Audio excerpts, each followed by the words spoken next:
জামাত তারা ঘরে ঘরে গিয়ে টাকা দিয়ে অসহায় মানুষকে টাকা দিয়ে তাদের ভোট কেনার চেষ্টা করছে এবং তারা গতকালকে শবে বরাত গিয়েছে।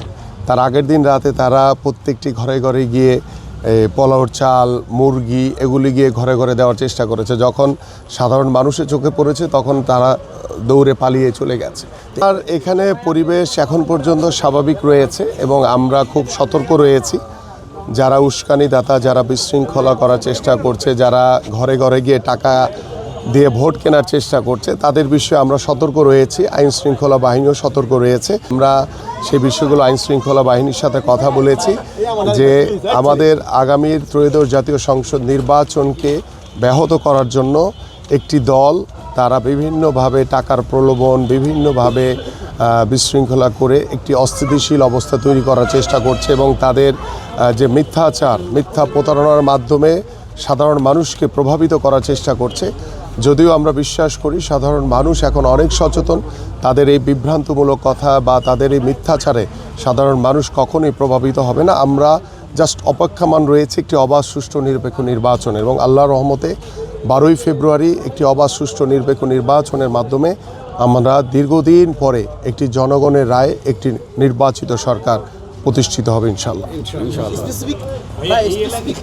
বলতেন যে আসলে ঘরে ঘরে গিয়ে টাকা দিচ্ছে, আসলে কোন দলের আপনার কোনো অভিযোগ আছে? আমি আগেও বলেছি, এখনও বলছি যে জামাত তারা ঘরে ঘরে গিয়ে টাকা দিয়ে অসহায় মানুষকে টাকা দিয়ে তাদের ভোট কেনার চেষ্টা করছে এবং তারা গতকালকে শবে বরাত গিয়েছে।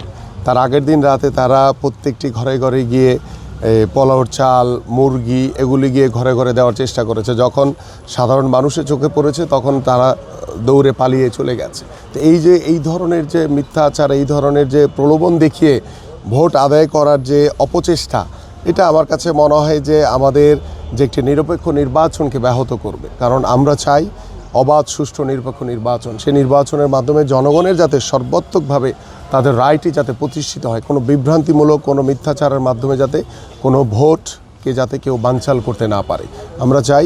ইতিমধ্যে আমরা রিটার্নিং কর্মকর্তা এবং আমাদের যে নির্বাচন কমিশন তাদেরকে বিষয়গুলো অবগত করা হয়েছে এবং আমাদের কেন্দ্রীয় দপ্তরেও কিছু বিষয় অবগত করা হয়েছে, যেটা আনুষ্ঠানিকভাবে নির্বাচন কমিশনের সাথে আমাদের যারা নেতৃবৃন্দ রয়েছেন তারা কথা বলছে। এবার